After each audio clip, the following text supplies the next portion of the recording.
Hey guys, Heather Hooker from thefitmomtribe.com, and today I want to share this amazing fat bomb recipe. It is chocolate peanut butter fudge fat bomb. And if you're new to the ketogenic lifestyle, the keto diet, high fat, low carb, you definitely need fat bombs in your life. I posted my favorite fat bomb recipe. It's cookie dough. I made that video a couple weeks ago and I'll link to it below, but I think this one might even be better. So I'm calling this one chocolate almond butter fudge.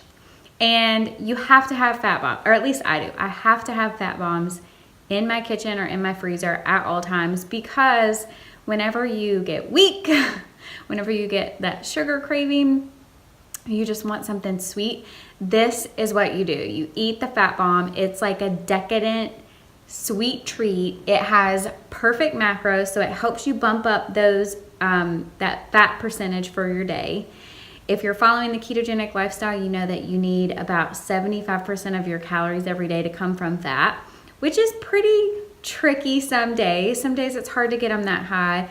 Fat bombs are perfect for that. And then, like I said, they're also delicious. They taste like a sweet treat, but because of the amount of fat calories in them, they're also very satiating. So they're very satisfying, they're delicious, they're perfect to get your macros and that perfect little ketogenic macro setup. So anyway, you definitely need to try these. Please comment below if you try them and if you love them, or if you want to see more recipes like this. Make sure you hit the thumbs up and subscribe. Thanks, guys.